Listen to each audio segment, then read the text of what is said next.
Konichiwa. Welcome to Chocolate with Ed Garcia. I'm Ed Garcia. Today's speech is called Titles. This is speech number 1, and today is the 2nd of July 2019. This will be the best speech ever.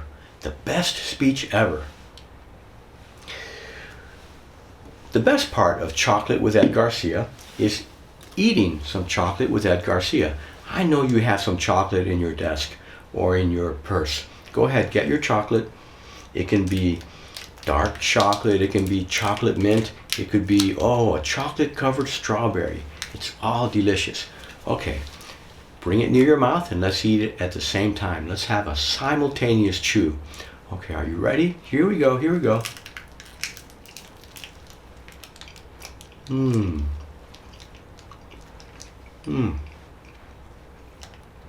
Wonderful. I'm eating some very creamy Japanese chocolate. Very delicious.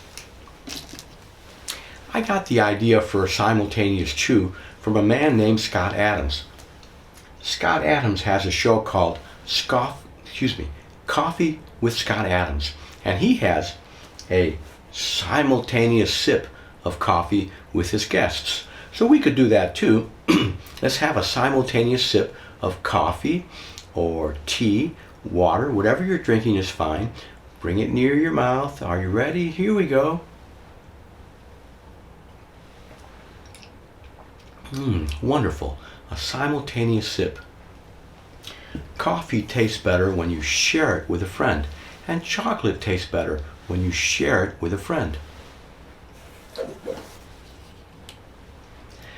This is speech number 1, titles, or more accurately, this is titles with descriptive words for U.S. applications. My name is Ed Garcia. I'm a registered United States patent attorney. I'm also a former United States patent examiner. There's my email, and all of this is my personal opinion. This is not legal advice. Let's talk about influence and persuasion. I've been an engineer for many years, and frankly a very good one, but in more recent years, as I get a little bit older, I've started to understand that people are very important. And how do I influence people? How do I get people to do what I want them to do? In particular, the primary goal of a patent application is to persuade the examiner to sign a notice of allowance. You want the patent examiner to give you, the applicant, a patent, right? That's what you want. Let's talk about 3 books that I've read recently. There's Influence, The Psychology of Persuasion by Robert Cialdini. I think that's the best one. There's Win Bigly, Persuasion in a World Where Facts Don't Matter by Scott Adams. I just mentioned Scott Adams. And the most recent book is Persuasion, A Revolutionary Way to Influence and Persuade by Robert Cialdini. Cialdini summarizes his studies as 6 principles of persuasion. They are reciprocity, scarcity, authority, consistency, liking, and number 6, consensus. You notice the way Japanese people do number 6? They go like this. It's very interesting. Americans don't do that. Americans might go like this, but this is confusing, right? This might be 15 or 51, who knows? But this is always 6. So, let's talk about reciprocity today. And I hope to come back and give examples of all these principles during the course of my speeches. So reciprocity means to reciprocate, to do the same thing. I do something for you, you do something for me. For example, I might take someone to lunch and they might invite me to dinner. In fact, they might invite me to a takoyaki dinner. I took one of our translators to lunch and she invited me to dinner, takoyaki dinner, which is very delicious. Takoyaki is octopus pancake balls, and you make it in this thing here.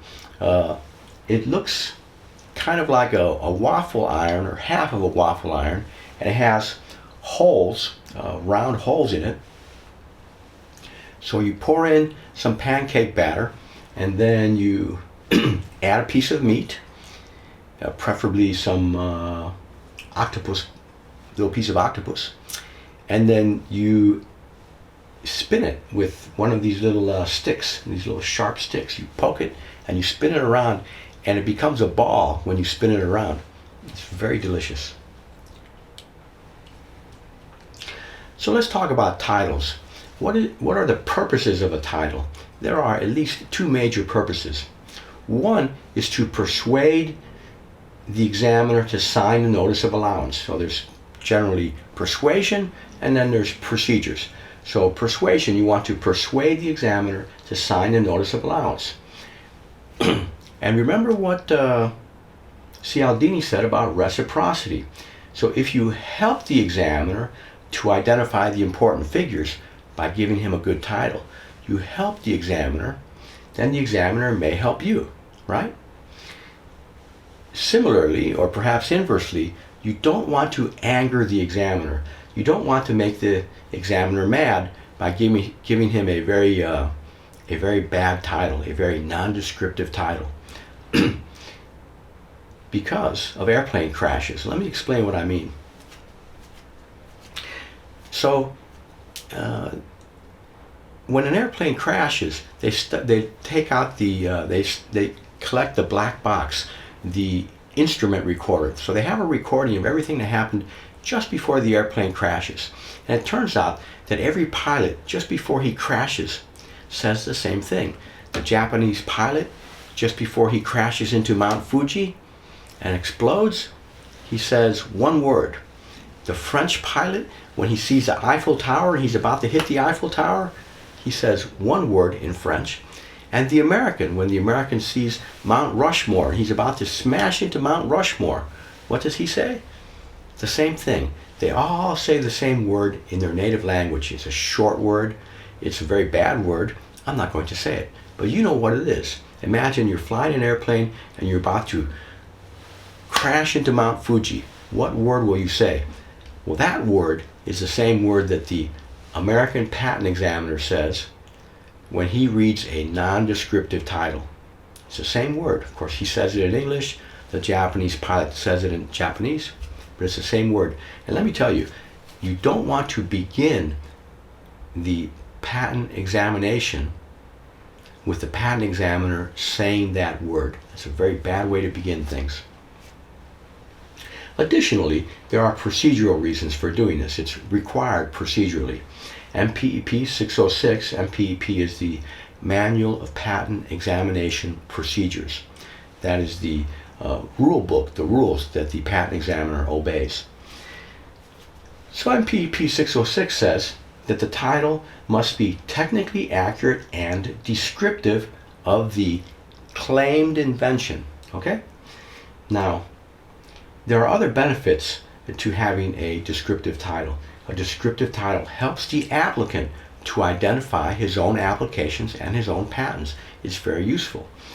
It's also useful for the patent attorney. If you're writing an application and you wrote one similar to the current one a few years ago, it really helps you if you know if they have good descriptive titles. Descriptive titles also help the public to identify the relevant patents that they're interested in. Now, here are some technicalities. In summary, there are four major things you must do procedurally to satisfy MPEP 606. Number one, maximum of 500 characters.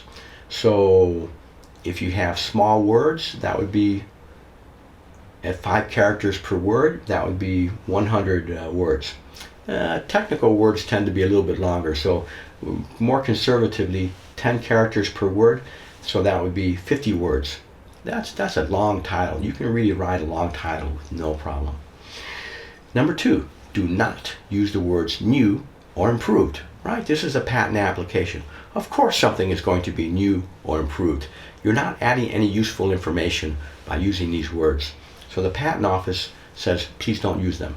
And they may delete those words if they see them also. Number three, The articles a and the should not be the first word of a title. You can use articles inside of the title, but not the first word. Many titles don't use articles at all. They're not required. Now, number 4, and the most important for today, is the title should be technically accurate and descriptive. Descriptive. Now, let me give you a hint, a helpful hint about how to write a descriptive title. A, B, C, A, B, C, A, B, C. Remember one thing about titles, ABC. A, including B and C, okay? I have 3 nouns. A, including B and C, all right? If you give that level of detail, probably you won't have any problems. Of course, you can give more detail. That's always good. Now, what happens if you write a bad title? Well, where the title is not descriptive of the invention claimed, the examiner should require a new title. Should require. Not must, so it's up to him. But, sometimes the quality assurance specialist will give the examiner trouble if he does not require a new title. So he should require a new title. Sometimes this is phrased as the examiner requires you to submit a new title. Other times it's phrased as a objection to the specification that the title is not descriptive. But in either case, you have to provide a new title. Now, remember I said ABC as a practical note or a useful hint. So A including B and C, or A with B and C.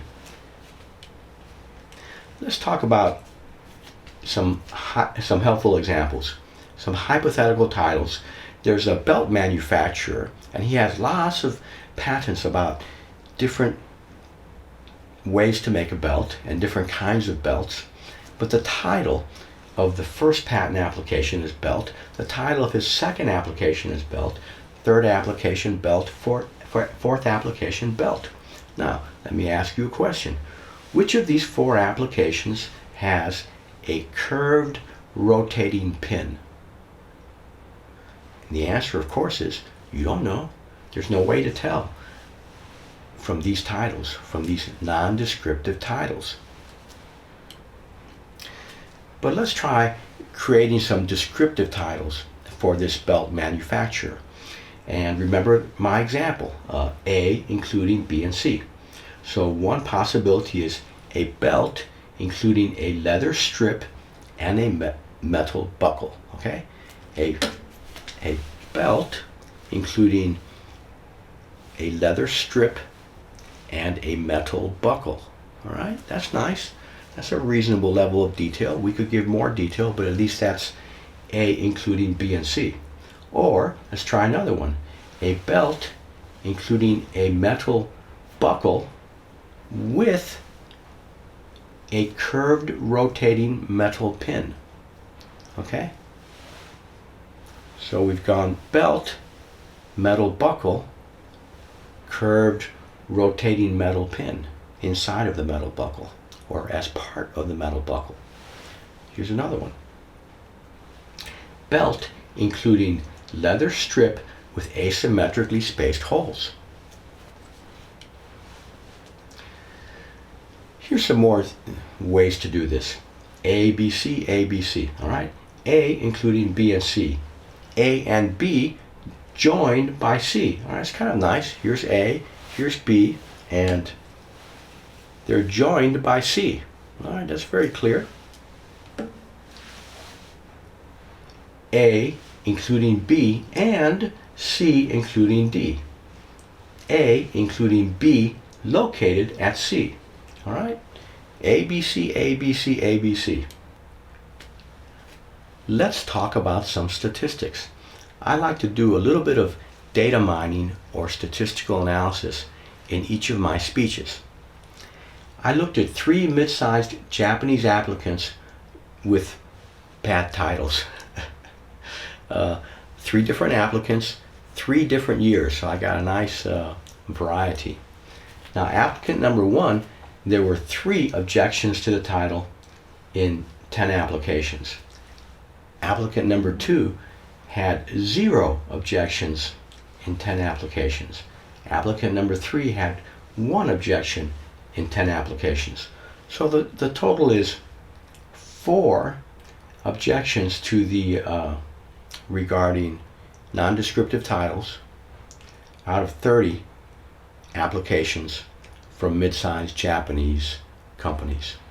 So that's about 10%. Now the reality is that at least 95% of these applications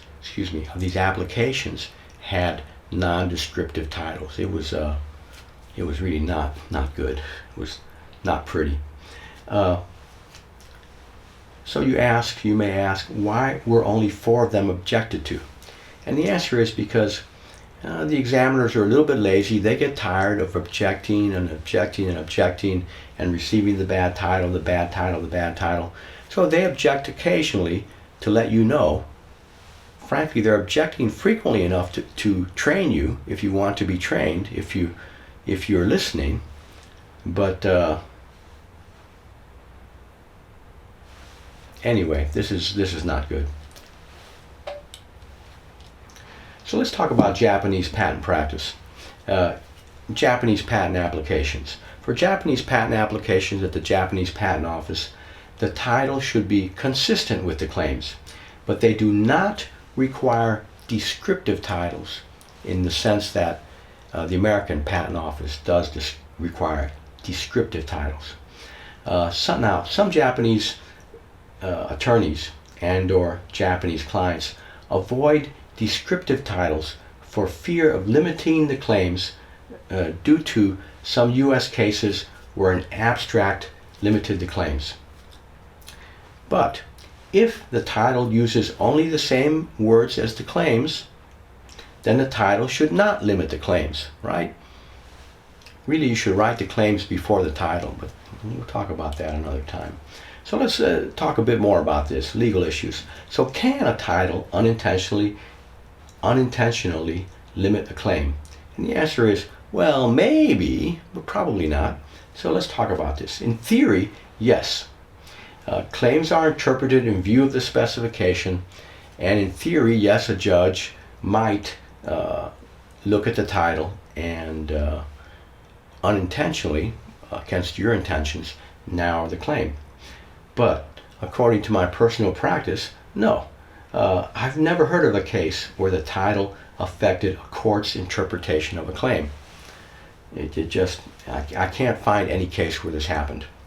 But the good practice is, if you follow good practice, it will not happen, because good practice, the title should only include words from the claims. I guess the point is, don't go crazy on the title. I mean, don't say anything that's wrong, just describe one of the claims. Now, in summary, number 1, maximum 500 characters. Number 2, don't use the words new or improved. Number 3, the articles a and the should not be the first word. And number 4, please be technically accurate and descriptive. Helpful hint, A, B, C, A, B, C, A, B, C, A, including B and C. For example, look at this title, Titles with Descriptive Words for U.S. Applications. That's a nice title. It's very descriptive. You know exactly what we're going to discuss today. This is the end of Chocolate with Ed Garcia. This was speech number 1 on titles. This was the best speech ever. Yes, it was. Nihon ga daisuki desu. Arigatou gozaimasu. Sayonara. Goodbye.